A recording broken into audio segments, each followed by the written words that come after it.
حضور علیہ الصلوۃ والسلام کے وصال کے فوراً بعد منافقین نے بہت باریک چال چلی، مسلمانوں کی صفوں میں گھس گئے۔ بظاہر لبادے ان کے مسلمانوں والے تھے، تو انہوں نے مسلمانوں سے کہنا شروع کر دیا، لو جی کہانی ختم ہو گئی، ساری رونقیں حضور کے دم سے تھیں، نمازیں تھیں، روزے تھے، لوگ اپنے اموال کی زکوٰۃ دیا کرتے تھے، حج کا اجتماع تھا، یہ سب کچھ ختم ہو جائے گا۔ اب کون مال خرچ کرے گا؟ کس نے جان راہ خدا میں قربان کرنی ہے؟ کوئی سحر کے وقت اٹھ کے کیوں مسجد میں آئے گا؟ بظاہر لگتا تھا کہ یہ بڑی ہمدردی اور دلجوئی سے حقیقت حال کو بیان کر رہے ہیں، لیکن اس کے اندر چھپا ہوا ظاہر تھا۔ جو نئے قبائل اسلام لائے تھے، یہ خبر جب ادھر پہنچی تو انہوں نے ارتداد کا رستہ اختیار کر لیا۔ بہت سارے قبیلے، آپ پڑھیں تاریخ، مرتد ہو گئے۔ کسی نے زکوٰۃ دینے سے انکار کر دیا، مسیلمہ کذاب نے اپنی جھوٹی نبوت کا دعویٰ کھڑا کر دیا۔ حضرت صدیق اکبر کا دل زخمی ہے، کلیجہ زخمی ہے، لیکن اب اس صورتحال کا جب آپ نے مشاہدہ کیا تو آپ آگے بڑھے اور ایک اونچے ٹیلے پہ کھڑے ہوئے لوگوں کو اشارہ کیا۔ لوگوں نے جناب ابو بکر رضی اللہ تعالیٰ عنہ کو دیکھا تو ادھر لپک کے آ گئے۔ تو حضرت ابو بکر صدیق رضی اللہ تعالیٰ عنہ نے مختصر خطاب کرتے ہوئے آپ نے کہا، لوگوں مجھے ایک بات بتاؤ، تم اللہ کی عبادت کرتے تھے کہ رسول اللہ کی عبادت کرتے تھے؟ لوگوں نے کہا کہ ہم اللہ کی عبادت کرتے تھے۔ تو کہا کہ اگر تو تم رسول اللہ کی عبادت کرتے تھے تو حضور وصال کر گئے، اور اگر تم اللہ کی عبادت کرتے تھے تو وہ آج بھی حی ہے، لا یموت ہے، اسے موت ہے ہی نہیں۔ پھر کہا، جس دین کے لیے میرے اور آپ کے آقا و مولا نے اپنی ساری زندگی لگا دی، کیا حضور کے وصال کر جانے کے بعد تم اس دین کو چھوڑ دو گے؟ تو لوگوں نے کہا، کیوں چھوڑیں گے؟ تو کہا، پھر اٹھو اور دین کا جھنڈا لے کے پوری دنیا پہ چھا جاؤ۔ تو آپ نے لوگوں کو سنبھالا۔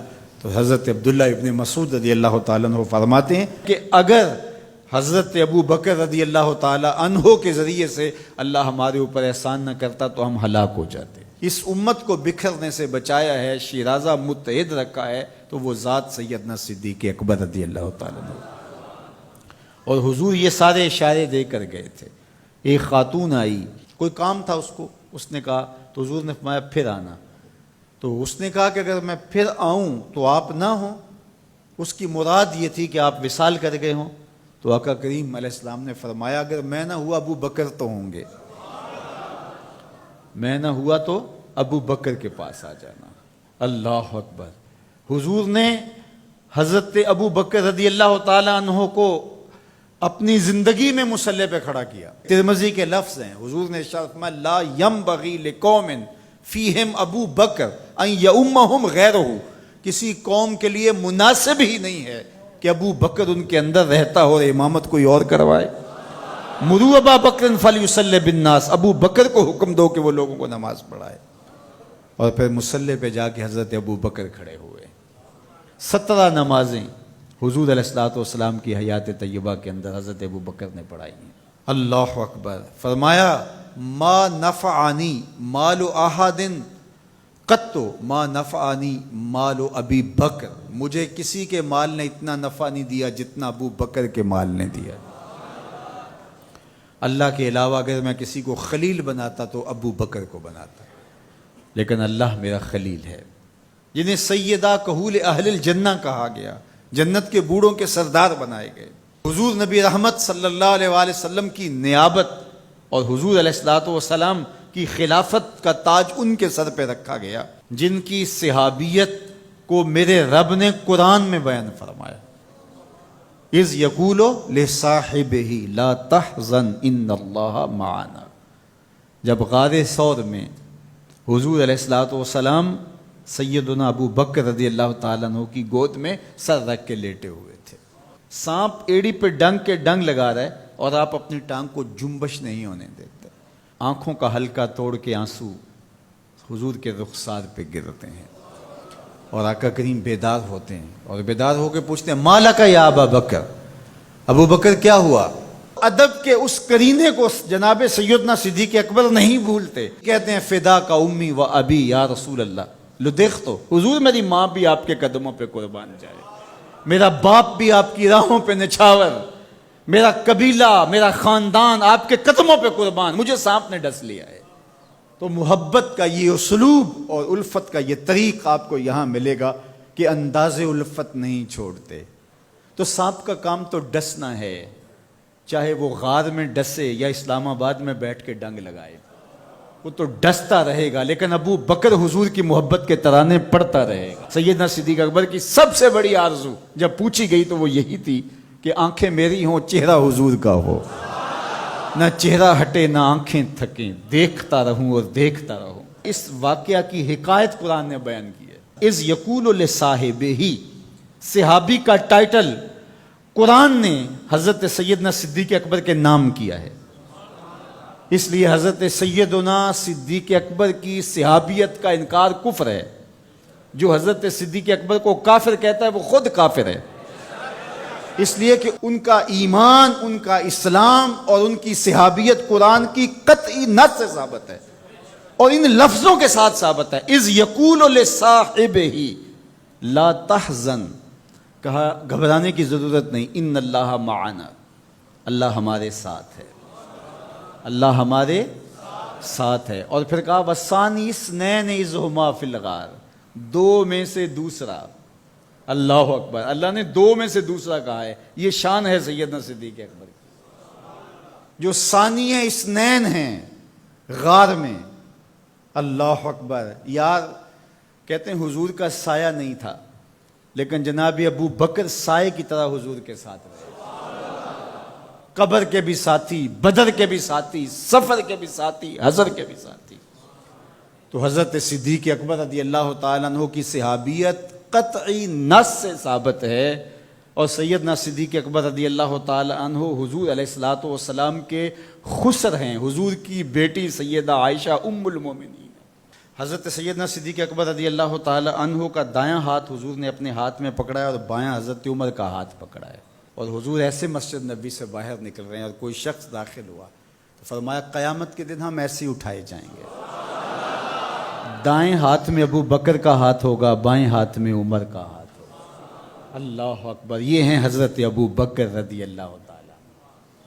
جو بدبخت سیدنا صدیق اکبر رضی اللہ تعالیٰ عنہ کے ایمان پہ شک بھی کرے وہ مومن نہیں رہتا۔ یہ وقت بھی آنا تھا ہمارے اوپر کہ پاکستان کے دارالحکومت میں کھڑے ہو کر کے سیدنا صدیق اکبر رضی اللہ تعالیٰ عنہ کے بارے میں ایسے نازیبہ کلمات کہے جانے تھے، استغفر اللہ، العیاذ باللہ۔ حضور علیہ الصلوۃ والسلام نے ارشاد فرمایا اذا رأیتم الذین یسبون صحابی فقولوا لعنۃ اللہ علی شرکم۔ عبداللہ ابن عمر سے روایت ہے، حضور نے فرمایا اگر تم کچھ لوگوں کو دیکھو کہ میرے اصحاب کو گالی دیتے ہیں اور تم کہو تمہاری شر پہ اللہ کی لعنت ہو، یہ حضور نے حکم دیا ہے کہ یہ اس کے جواب میں کہو۔ اور ایک حدیث کے لفظ ہیں، حضور علیہ السلام نے ارشاد فرمایا من سب اصحابی فعلیہ لعنت اللہ والملائکۃ والناس اجمعین، جو میرے اصحاب کو گالی دے اس پر اللہ کی بھی لعنت، فرشتوں کی بھی لعنت، اور تمام مخلوقات کی بھی لعنت۔ تو یہ ملعون جو حضرت سیدنا صدیق اکبر اور دیگر اصحاب کو بھونکتے ہیں اور ان کے بارے میں نازیبہ کلمات کہتے ہیں، ان کی شر سے اس ملک کو پاک کرنا چاہیے۔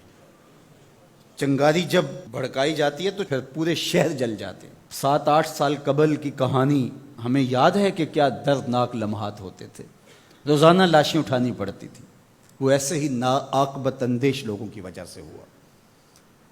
اگر اداروں نے اس میں تساہل برتا، سستی سے کام لیا، یا کسی شخص کی خوشنودی کے لیے انہوں نے پسو پیش کیا تو یا معاملے کو گول مول کرنا چاہا، تو حالات کنٹرول میں نہیں رہیں گے۔ یہ بھڑکائی ہوئی آگ ملک کو خاکستر بنا سکتی ہے۔ اللہ میرے وطن کی حفاظت فرمائے۔ یہ ملک قربانیوں سے حاصل کیا گیا ہے، اور اس کے امن کو بحال کرنے کے لیے ہمارے اداروں نے بہت محنت کی ہے، بہت لوگوں نے قربانیاں دی ہیں۔ تو ایسے ناہنجار لوگوں، ایسے بدبخت لوگوں کو فوراً قانون اپنی گرفت میں لے، اور ایسے بد زبانوں کو لگام دینی چاہیے کہ جو اصحاب رسول کو بھونکتے ہیں اور اتنے سخت جملے کہتے ہیں۔ معاذ اللہ سیدنا صدیق اکبر کو کافر کہا جائے گا؟ جو صدیق میرے نبی کے دل کا چین ہے، جو اسلام کی بہار ہے۔ عبداللہ ابن مسعود فرماتے ہیں ہم بچے ہی ابو بکر کی وجہ سے تھے، ورنہ ہلاک ہو جاتے۔ جس ابو بکر رضی اللہ تعالیٰ عنہ کو حضور نے مصلی پہ کھڑا کیا، جس ابو بکر رضی اللہ تعالیٰ عنہ پہ اتنا اعتماد تھا کہ ہجرت والی رات ان کا انتخاب کیا۔ حضرت سیدنا عمر رضی اللہ تعالیٰ عنہ نے حضرت ابو بکر رضی اللہ تعالیٰ عنہ کا ذکر کیا اور رو پڑے اور کہا کہ ابو بکر میری زندگی کی ساری نیکیاں لے لے اور غار والی ایک نیکی مجھے دے دے۔ اور پھر کہا کرتے تھے کہ کاش کہ میں ابو بکر کے سینے کا بال ہوتا۔ ابن جوزی نے لکھا ہے کہ ہمارے بزرگ اور اسلاف جو تھے وہ ابو بکر و عمر رضی اللہ تعالی عنہما کی محبت اپنی اولاد کو یوں سکھایا کرتے تھے جیسے قرآن کی آیتیں سکھائی جاتی۔ ان کی محبت اولادوں کے سینوں میں راسخ کیا کرتے تھے۔ معمولی سی میل بھی سیدنا صدیق اکبر کے بارے میں برباد کر دیتی ہے۔ اللہ کے نبی کا ہر صحابی با کمال ہے، لیکن ابو بکر ہے۔ جے شک ہووی تے چل مدینے، جے شک ہووی تے چل مدینے، آ ویخ لے جوڑ مزاراں دا، بن یار نبی دیاں یاراں دا۔ تو ان سے ہماری محبت کا رشتہ استوار ہے۔ تو جس شخص نے بھی یہ جملہ کہا ہم اس کی مذمت کرتے ہیں۔ مذمت تو لفظ بہت چھوٹا ہے، اس کو قرار واقع سزا دیجئے۔ وہ بدترین انسان ہے روئے زمین پہ، اور اس سے کوئی روح رعایت نہ رکھی جائے تاکہ آئندہ ایسے راستے بند ہو۔ اداروں کو اس پر فی الفور نوٹس لینا چاہیے قبل اس سے کہ حالات ہاتھ سے باہر نکل جائیں اور بے قابو ہو جائیں۔ اللہ ہم سب کو اپنی رحمتوں کے حصار میں رکھے۔